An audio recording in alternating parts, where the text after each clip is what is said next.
सोने की हथकड़ी। प्रिया, बेटा जल्दी से तैयार हो जाओ, हमें आज लड़के वालों के घर जाना है, माँ ने प्रिया से कहा। प्रिया जल्दी जल्दी से तैयार होने लगी। हल्का गुलाबी रंग का सूट, खुले बाल, एक हाथ में घड़ी और माथे पर छोटी सी बिंदी। मन में अजीब सी घबराहट थी, पर मन में कई तरह के स्वप्न भी थे होने वाले राजकुमार को लेकर। हालांकि प्रिया लड़के की फोटो देख चुकी थी, क्योंकि ये रिश्ता उसके फूफा जी ने ही बताया था। उनके दोस्त का बेटा ही था। पर फिर भी मन में कई तरह के सवाल उठ रहे थे। कुछ देर में प्रिया, माँ, पापा और फूफा जी लड़के वालों के घर पहुंच चुके थे। सभी ने बड़ी आत्मीयता के साथ स्वागत किया। लड़के का नाम आशीष था। आशीष और प्रिया आपस में मिले, एक दूसरे से बातचीत की और एक दूसरे को पसंद भी कर लिया। फूफा जी ने दोनों से पसंद के बारे में पूछा तो दोनों ने मुस्कुराते हुए हाँ के जवाब में सिर हिला दिया। प्रिया के मम्मी पापा को भी ये रिश्ता पसंद आ गया, क्योंकि छोटा सा परिवार था, लड़का भी अच्छी जॉब में था और सभी सभ्य और संस्कारी लग रहे थे। आशीष के बड़े भाई की शादी भी कुछ ही महीने पहले हुई थी। प्रिया को आशीष की भाभी से मिलने का मौका मिला।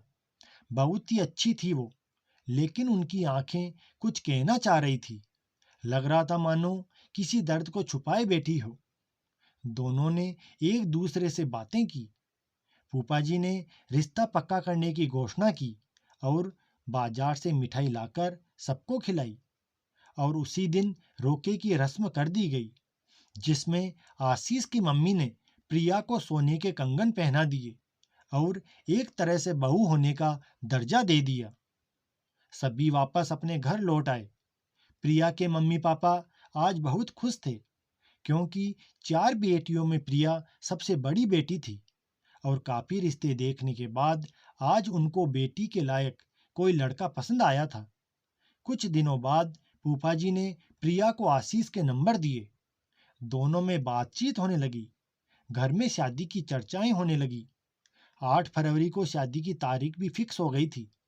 घर में शादी की तैयारियों की चर्चा होने लगी थी। क्या करना है, शादी का वेन्यू वगैरह। 2 महीने ही तो बचे थे शादी के लिए। घर में कोई बड़ा नहीं था, तो पापा जल्द से जल्द सभी कामों में जुटे हुए थे। लेकिन प्रिया 1-2 दिनों से महसूस कर रही थी, आशीष कुछ उखड़ा हुआ सा है।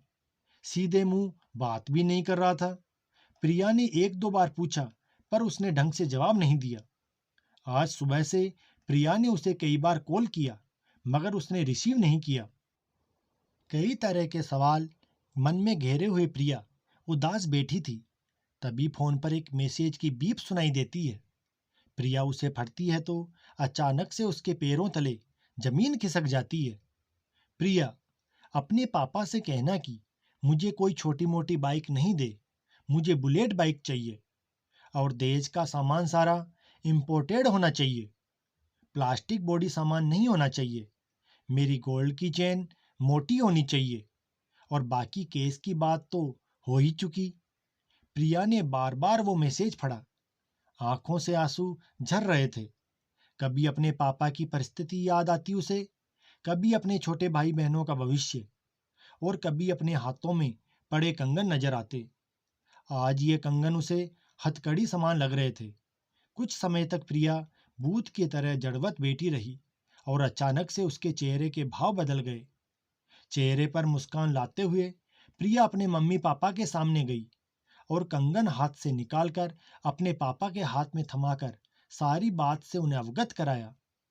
पापा मम्मी के आंखों से आंसू रुकने का नाम नहीं ले रहे थे। उन्होंने प्रिया को समझाया, वो सब व्यवस्था कर लेगी, लेकिन उनकी बेटी फैसला कर चुकी थी और यह उसका अंतिम फैसला था। आज मम्मी पापा को लग रहा था कि उनकी बेटी, जो कभी खुलकर बात भी नहीं करती थी, वो इतना बड़ा फैसला ले चुकी है। आखिर में मम्मी पापा उसकी बात से सहमत हो गए। जो लोग आज मुंह खोल रहे हैं दहेज के लिए, वो बाद में बेटी के साथ क्या करेंगे।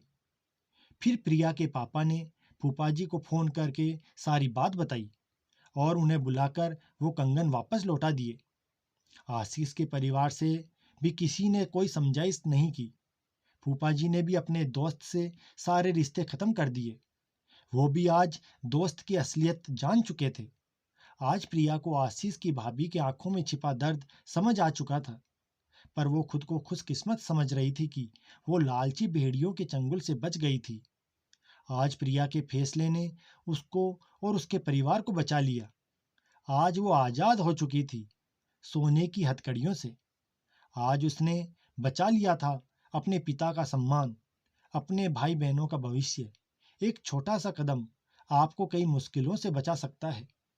समाज और परिवार वाले क्या कहेंगे, ये सोचकर खुद को कुएं में डालना मूर्खता है।